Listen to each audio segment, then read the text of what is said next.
Salut tout le monde, dans cette vidéo on va voir la fonction alimenter. On rappelle l'organisation fonctionnelle d'un système. L'étude globale des systèmes conduit à distinguer deux entités, la chaîne d'information, acquérir, traiter, communiquer, ATC, qui transfère, stocke, transforme l'information, et la chaîne d'énergie, ADC, c'est alimenter, distribuer, convertir et transmettre. Donc, cette fonction transforme l'énergie et permet d'agir sur le système physique. Grand 1, introduction. L'alimentation en énergie dans la plupart des cas de processus industriels est réalisée avec l'énergie électrique ou l'énergie pneumatique ou l'énergie hydraulique. Leur origine peut provenir d'une alimentation locale, c'est-à-dire l'énergie produite est directement consommée ou stockée dans des batteries ou des réservoirs. Soit elle peut provenir d'une alimentation réseau, c'est-à-dire l'énergie produite est transportée avant d'être distribuée.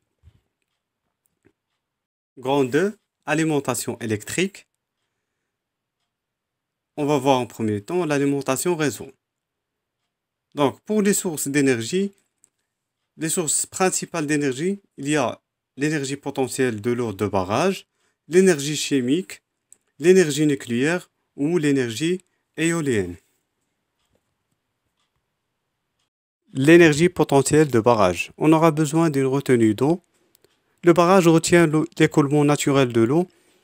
De grandes quantités d'eau s'accumulent et forment un lac de retenue. Une fois l'eau est stockée, des vannes sont ouvertes pour que l'eau s'engouffre dans un canal d'écoulement qui mène l'eau vers la centrale hydraulique située en contrebas. Ensuite, production d'électricité. À la sortie du canal d'écoulement dans la centrale, la force de l'eau fait tourner une turbine qui fait à son tour fonctionner un alternateur. Grâce à l'énergie fournie par la turbine, l'alternateur produit un courant électrique alternatif. La puissance de la centrale dépend de la hauteur de la chute et du débit de l'eau. Plus ils sont importants, plus cette puissance sera élevée. La dernière étape, c'est l'adaptation de la tension. Un transformateur élève la tension du courant électrique produit par l'alternateur pour qu'il puisse être plus facilement transporté dans les lignes à haute tension et très haute tension. L'eau turbinée a perdu sa puissance, rejoint la rivière par un canal d'évacuation. Pour produire l'énergie électrique à partir de l'énergie chimique, on va suivre les 4 étapes suivantes. La première étape, c'est la combustion. Un combustible gaz, charbon, fioul est brûlé dans les brûleurs d'une chaudière. La deuxième étape, c'est la production de la vapeur. En brûlant le combustible dégage la chaleur qui va chauffer cette eau. L'eau se transforme en vapeur envoyée sous pression vers les turbines. La troisième étape, c'est la production de l'électricité. La vapeur fait tourner une turbine qui entraîne à son tour un alternateur. L'alternateur produit un courant électrique alternatif. Après, un transformateur élève la tension du courant électrique pour qu'il soit facilement transportable dans des lignes de haute tension ou de très haute tension.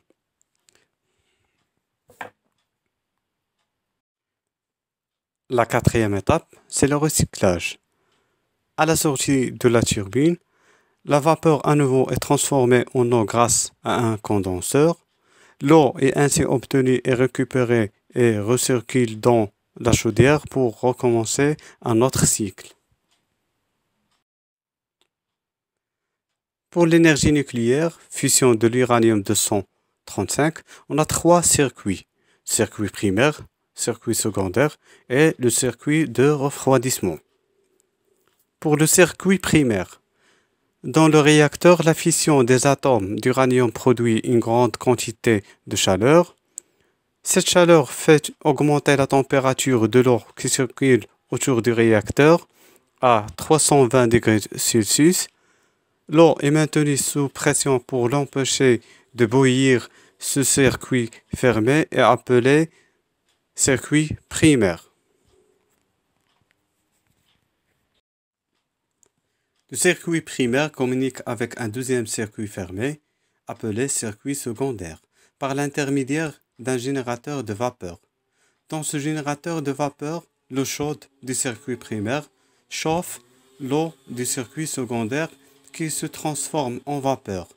La pression de cette vapeur fait tourner une turbine qui entraîne à son tour un alternateur grâce à l'énergie fournie par la turbine. L'alternateur produit un courant électrique alternatif. Donc on aura besoin d'un transformateur qui élève la tension du courant électrique produit par l'alternateur pour qu'il puisse être facilement transporté dans les lignes de haute tension ou de très haute tension. Pour le circuit de refroidissement, à la sortie de la turbine, la vapeur du circuit secondaire est à nouveau transformée en eau grâce à un condenseur. Le principe de fonctionnement de l'énergie éolienne est relativement simple. Le vent fait tourner des pales qui font, elles, tourner le générateur de l'éolienne. À son tour, le générateur transforme l'énergie mécanique du vent en énergie électrique de type éolienne.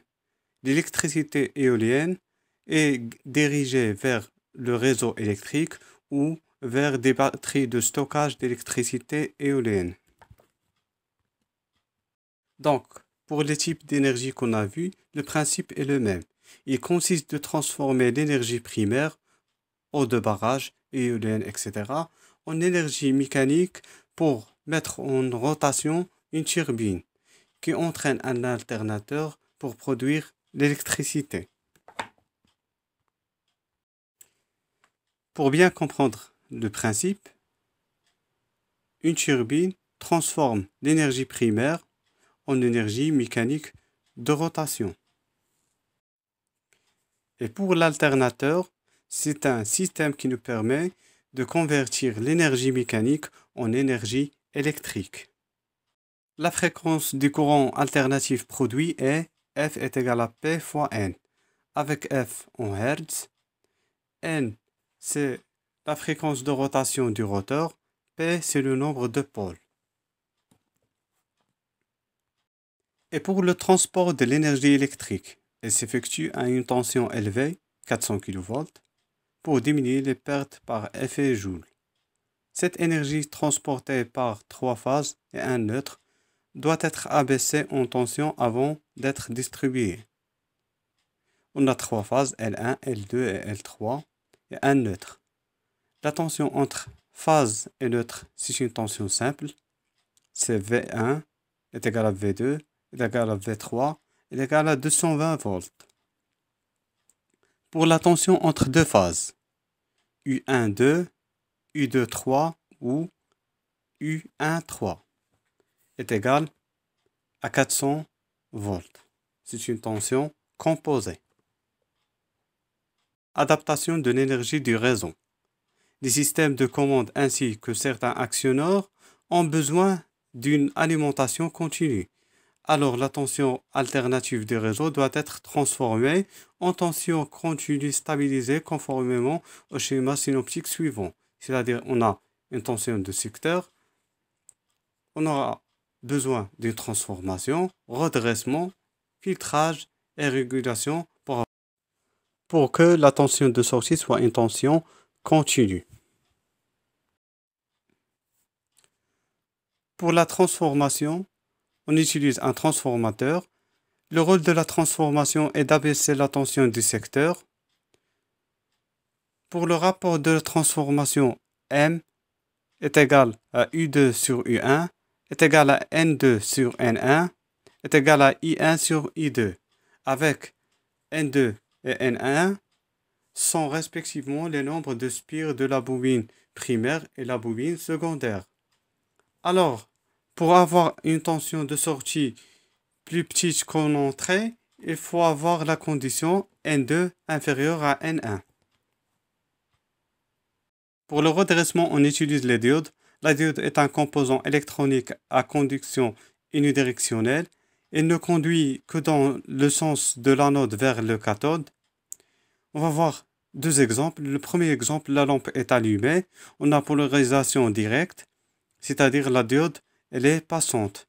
Pour le deuxième cas, polarisation inversée, la diode elle est bloquée, donc la lampe ne s'allume pas. Le signal issu du transformateur est sinusoïdal.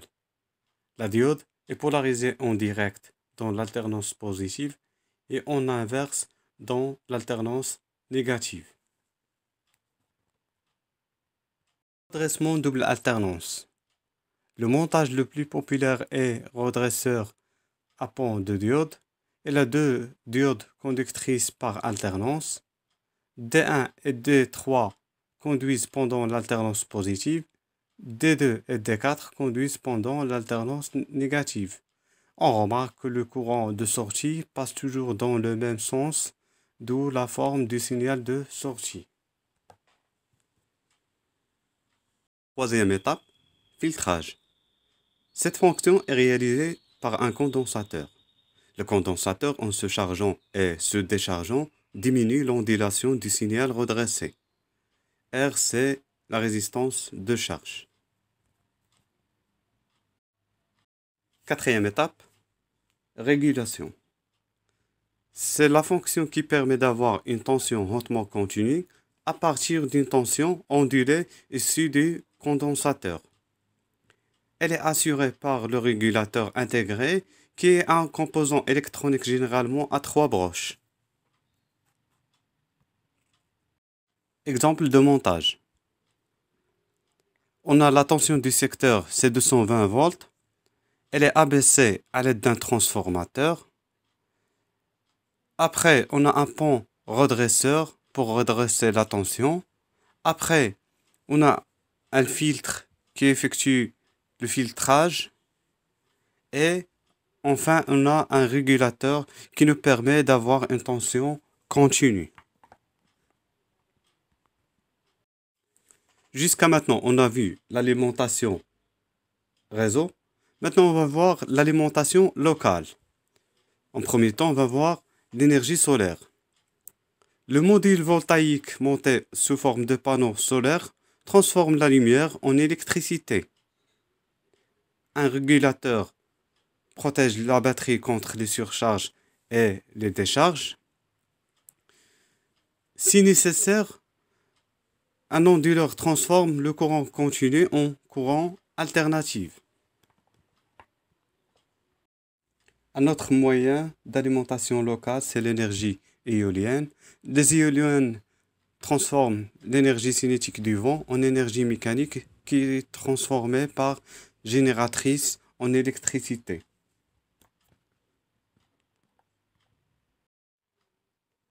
Parmi les générateurs de tension continue les plus rencontrés dans la pratique quotidienne, on trouve des piles et les batteries d'accumulateurs. Cette source représente une transformation de l'énergie chimique en énergie électrique. Protection d'une alimentation locale. On doit l'isoler. On utilise des sectionneurs. Le sectionneur permet de mettre hors tension une installation électrique ou une partie de cette installation électrique. On a un sectionneur qui a, pour le symbole, c'est un symbole de sectionneur à une phase. On a le symbole ici de 3 phases, 1, 2, 3, 4, 5 et 6. On a un autre type de sectionneur, c'est un sectionneur porte fusible. On a 3 phases et 3 fusibles. Et pour protéger l'installation, on utilise un disjoncteur. Il interrompt le courant électrique en cas d'incident sur le circuit électrique. On a le symbole du disjoncteur.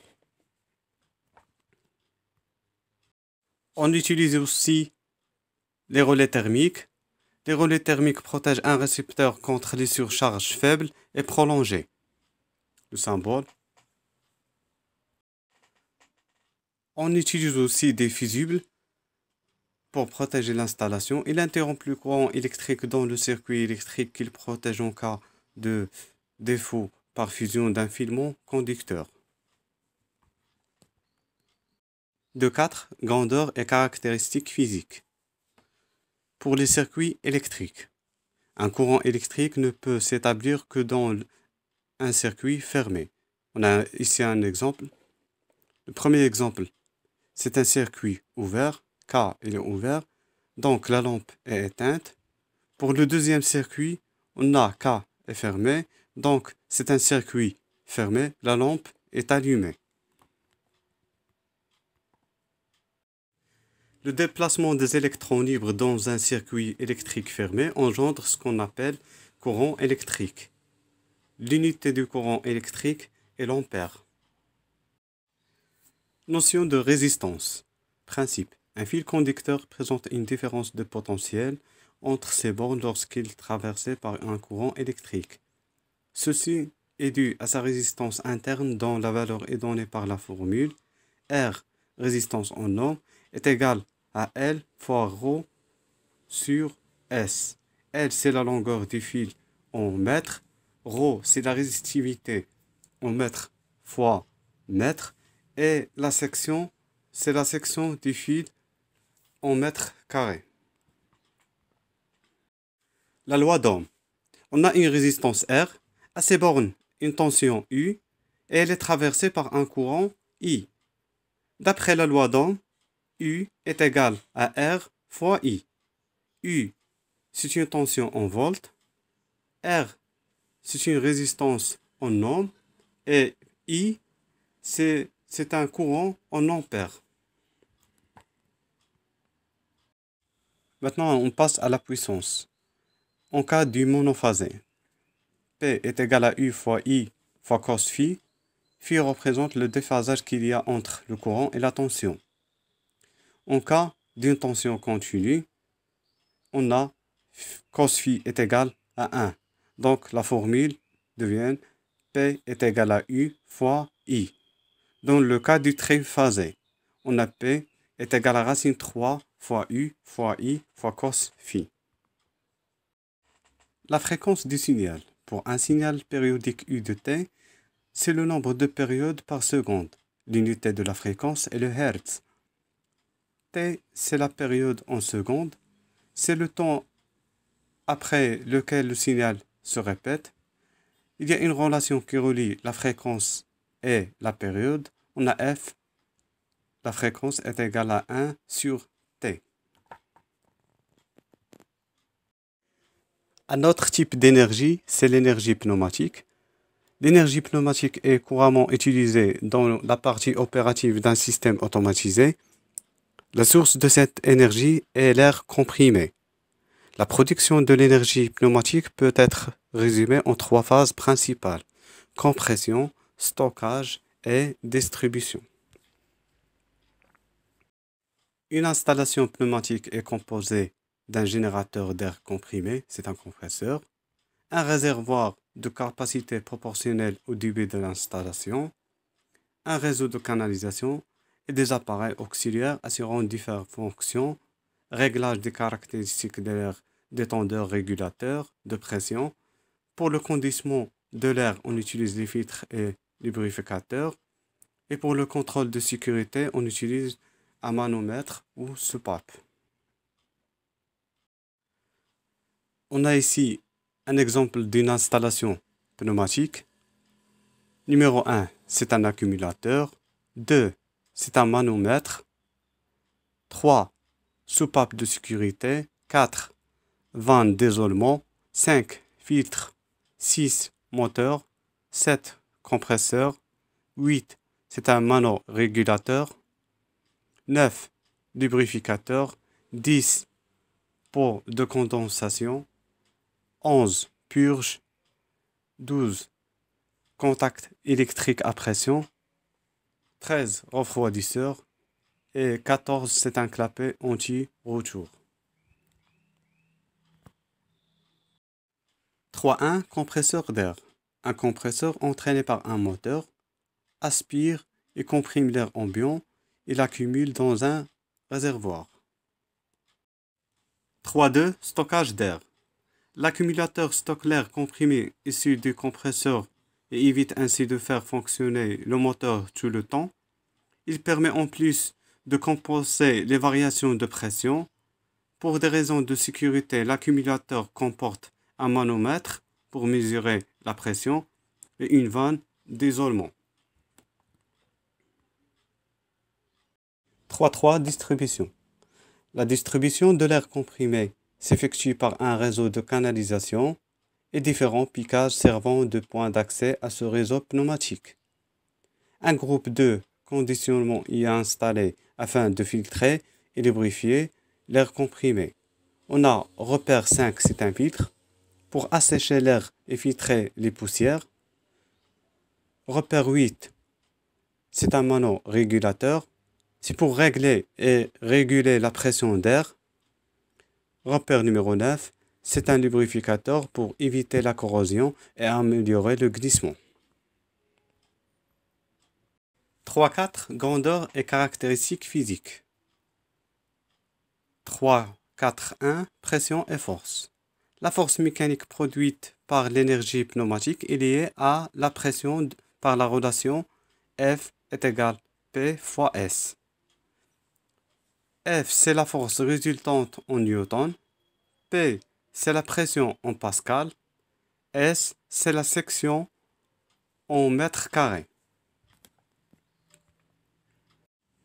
Et pour la puissance, P est égal à P fois QV. Grand P, c'est la puissance. P, c'est la pression en pascal. Et QV, débit dans l'installation en mètres cubes par seconde. Merci de votre attention. N'oubliez pas de vous abonner pour recevoir des nouvelles vidéos.